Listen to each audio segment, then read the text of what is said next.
Hello friends, welcome to my YouTube channel. ಇವತ್ತಿನ ವಿಡಿಯೋದಲ್ಲಿ ಜವಳಿ ಸಚಿವಾಲಯ ನೇಮಕಾತಿ 2024ರ ಮಾಹಿತಿಯನ್ನು ನೋಡೋಣ. ಹುದ್ದೆ ಹೆಸರು ಸಲಹೆಗಾರ ಮತ್ತು ಡೇಟಾ ವಿಶ್ಲೇಷಕ.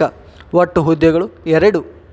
ವಿದ್ಯಾರ್ಥಿ ಅಭ್ಯರ್ಥಿಯು ಯಾವುದೇ ಮಾನ್ಯತಾ ಪಡೆದ ಮಂಡಳಿಯಿಂದ ಅಥವಾ ವಿಶ್ವವಿದ್ಯಾಲಯದಿಂದ ME ಅಥವಾ MTech ಅಥವಾ MSc MS ಸ್ನಾತಕೋತ್ತರ ಪದವಿಯನ್ನು ಪೂರ್ಣಗೊಳಿಸಿರಬೇಕು.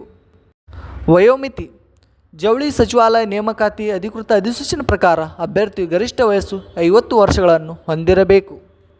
ಅರ್ಜಿ ಶುಲ್ಕ ಅರ್ಜಿ ಸಲ್ಲಿಸುವ ಅಭ್ಯರ್ಥಿಗಳಿಗೆ ಯಾವುದೇ ಅರ್ಜಿ ಶುಲ್ಕ ಇರುವುದಿಲ್ಲ.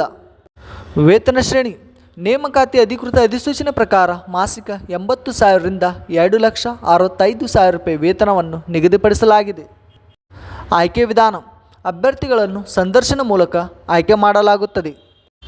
ಇಮೇಲ್ ವಿಳಾಸ ಅಭ್ಯರ್ಥಿಗಳು ಈ ಕೆಳಗಿನ ಇಮೇಲ್ ವಿಳಾಸಕ್ಕೆ ಕೊನೆಯ ದಿನಾಂಕ ಒಳಗಾಗಿ ಅರ್ಜಿಯನ್ನು ಕಳುಹಿಸಬೇಕು. ಪ್ರಮುಖ ದಿನಾಂಕಗಳು ಅಧಿಸೂಚನೆಯನ್ನು ಬಿಡುಗಡೆ ಮಾಡಿದ ದಿನಾಂಕ 22/7/2024. ಇಮೇಲ್ ಕಳುಹಿಸುವ ಕೊನೆಯ ದಿನಾಂಕ 11/8/2024.